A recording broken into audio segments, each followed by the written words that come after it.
નમસ્કાર વિદ્યાર્થી મિત્રો, ધોરણ 7 વિષય ગણિત પ્રકરણ 11 પરિમિતિ અને ક્ષેત્રફળ સ્વાધ્યાય 11.4 એમાં 8મો દાખલો દેખીએ। પ્રજ્ઞાએ 4 સેન્ટીમીટર ત્રિજ્યાવાળું એક વર્તુળાકાર નળીની ફરતે એક દોરી વીંટળાવી છે અને જરૂરી લંબાઈની દોરી કાપી લીધી છે। હવે તેણે તે જ દોરીથી 4 સેન્ટીમીટર બાજુ ધરાવતો ચોરસ ડબ્બાની આસપાસ વીંટળાવ્યું। શું તેની પાસે દોરી વધી હશે? તો હવે આપણે શું ગણવું પડે? ધારો કે આ વર્તુળ છે, આ વર્તુળની આજુબાજુ આપણે દોરી વીંટળાવી, તો હવે આ દોરી જે વધી એને શું કરી નાખી? કાપી। તો હવે આ વર્તુળનું આપણે શું ગણવું પડે? આજુબાજુની સપાટી એટલે શું ગણવી પડે? એની પરિમિતિ, એટલે કે વર્તુળનું શું ગણવું પડે? પરિ। હવે એ જ દોરી ખોલીને શું કર્યું? 4 સેન્ટીમીટરના ચોરસની આજુબાજુ વીંટળાવી, એટલે દોરીની લંબાઈ તો કેટલી રહી? એટલી ને એટલી, એટલે કે આની પરિમિતિ બી શું આવશે? ચોરસની પરિમિતિ અને વર્તુળની પરિમિતિ સરખી। તો હવે એ એના 4 સેન્ટીમીટર બાજુવાળે ધરાવતી હોય તો એની આજુબાજુ વીંટળાવે ત્યારે એ પરિમિતિની એ દોરીની લંબાઈ વધે કે ઘટે એ ચેક કરવાનું છે। તો આપણે શું શોધીશું? વર્તુળનું પરિઘ અને ચોરસની પરિમિતિ। હવે આપણે શોધીએ વર્તુળનું પરિઘ। તો વર્તુળ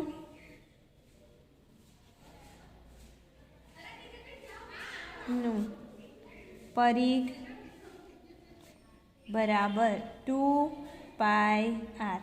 એમાં બે, હવે પાઈ બરાબર ત્યાં કીધેલું હતું 3.14 લેવાનું અને r, એટલે કે અહીં શું આપેલું છે? 4 સેન્ટીમીટર ત્રિજ્યાવાળું વર્તુળ, એટલે 4 સેન્ટીમીટર થઈ ગયું। હવે 2 ગુણ્યા 314/100 લખી દઈએ ગુણ્યા 4 સેન્ટીમીટર।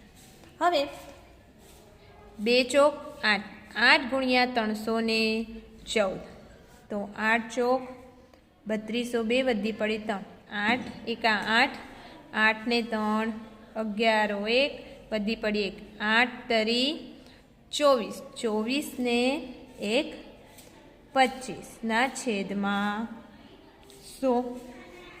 તો શું થઈ ગયા? 2 દશાંશ ચિહ્ન ખસાઈએ, એટલે કે દશાંશ ચિહ્ન પછી 2 અંક આવશે, એટલે કે આ 2 ખસ્યો અને પછી 12, એટલે 25.12 સેન્ટીમીટર। એ દોરીની લંબાઈ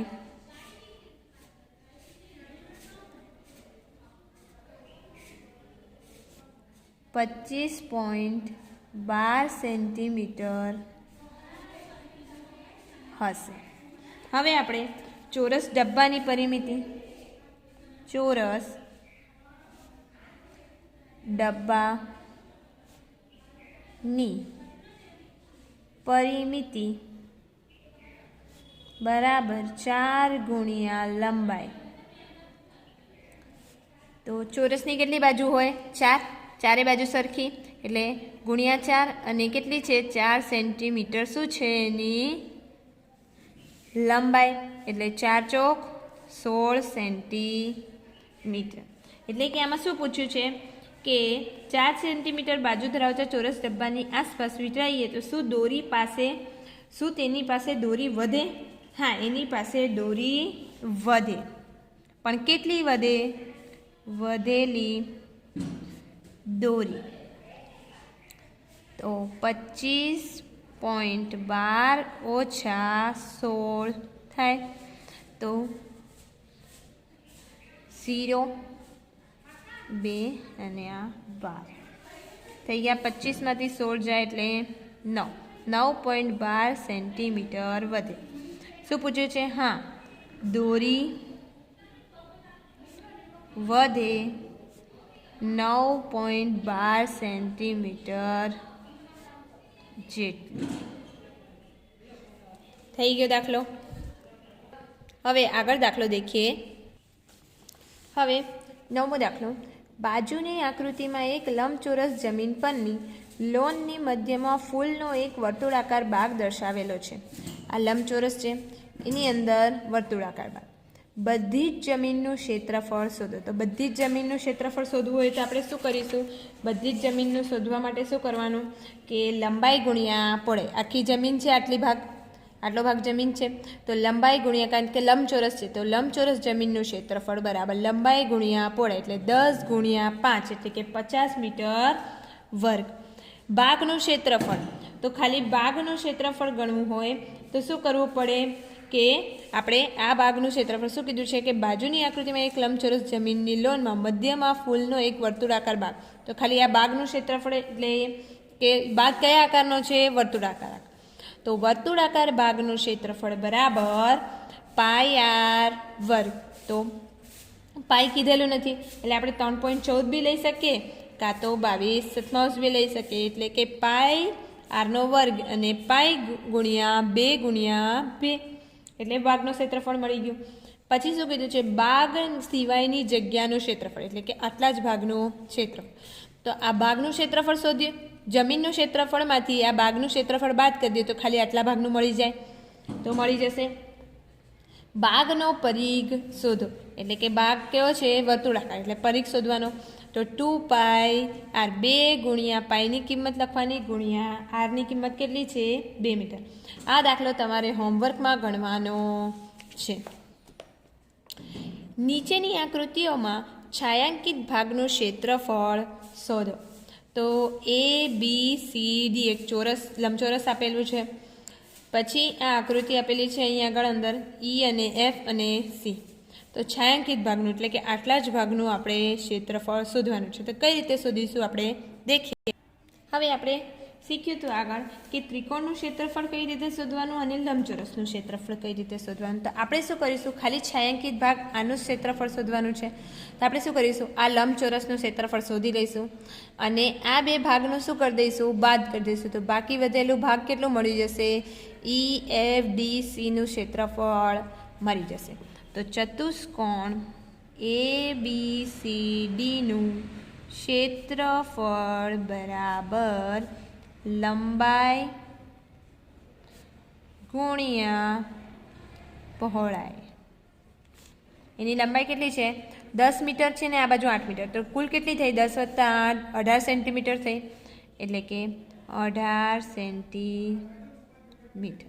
અને પહોળાઈ કેટલી? 6 સેન્ટીમીટર અને આ બાજુનો ભાગ 4. 6 + 4 એટલે કે 10 સેન્ટીમીટર થાય કુલ પહોળાઈ. તો 10 સેન્ટીમીટર. 18 ગુણ્યા 1 18 અને પાછળ કેટલો મીંડો છે? 1. 180 સેન્ટીમીટરનો વર્ગ. હવે શું કરીશું? ત્રિકોણ AEF, ત્રિકોણ AEF નું ક્ષેત્રફળ 1/2 પાયો ગુણ્યા વેધ.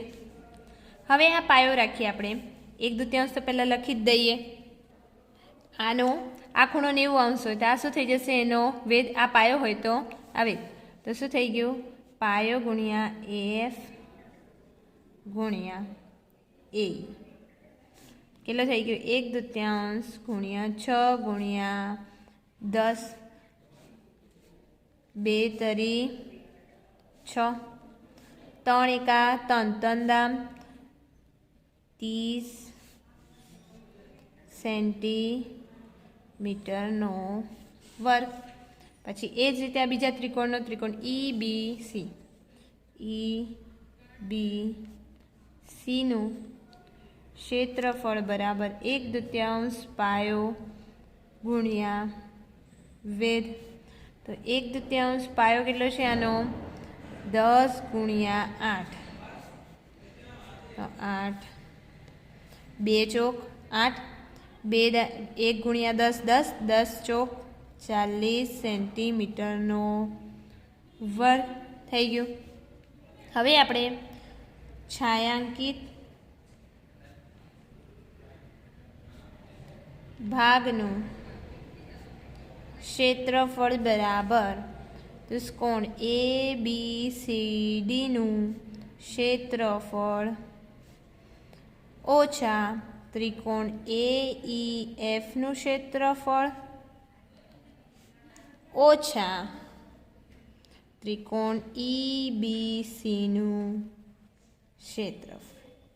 એટલે કેટલું છે 180 સેન્ટીમીટરનો વર્ગ ઓછા 30 સેન્ટીમીટરનો વર્ગ ઓછા 40 સેન્ટીમીટરનો વર્ગ. પહેલાં સરખા ચિહ્નવાળા દેખી લઈએ તો 180 સેન્ટીમીટર વત્તા એક જ છે. આ ઓછા ઓછા શું થઈ જશે?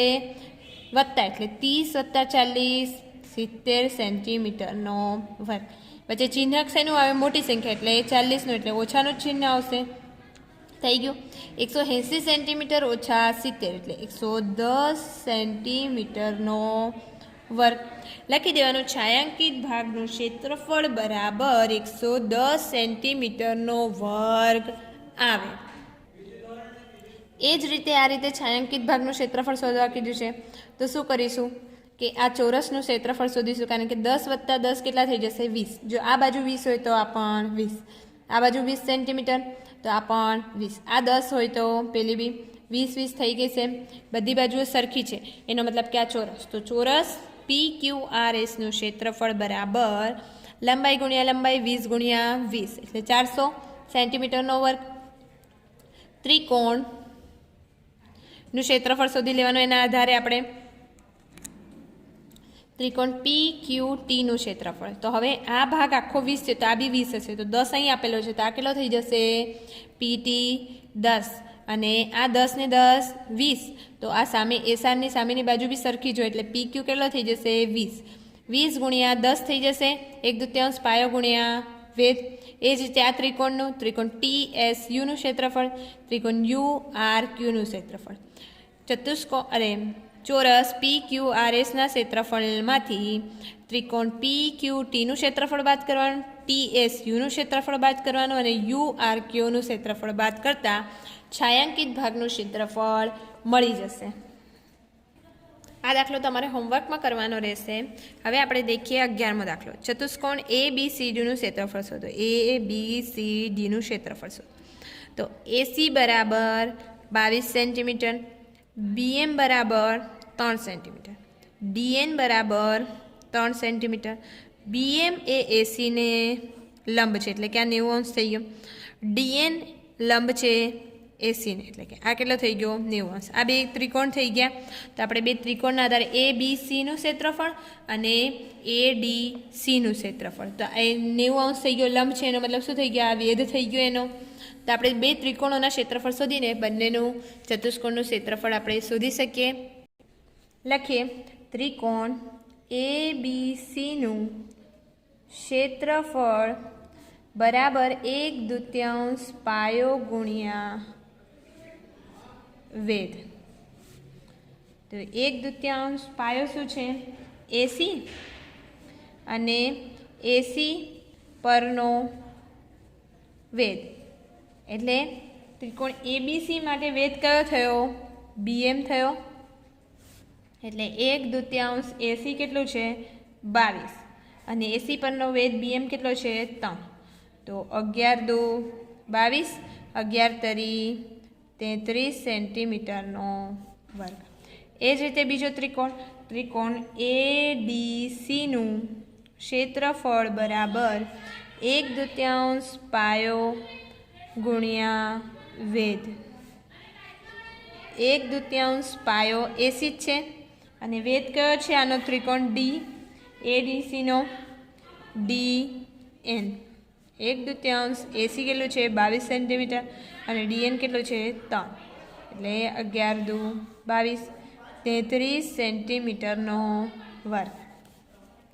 લંબચોરસ ABCDનું ક્ષેત્રફળ બરાબર ત્રિકોણ ABCનું ક્ષેત્રફળ વત્તા ત્રિકોણ ADCનું ક્ષેત્રફળ 33 સેન્ટીમીટરનો વર્ગ વત્તા 33 સેન્ટીમીટરનો વર્ગ. એટલે કુલ કેટલું થઈ ગયું? 66 સેન્ટીમીટરનો વર્ગ થઈ ગયો.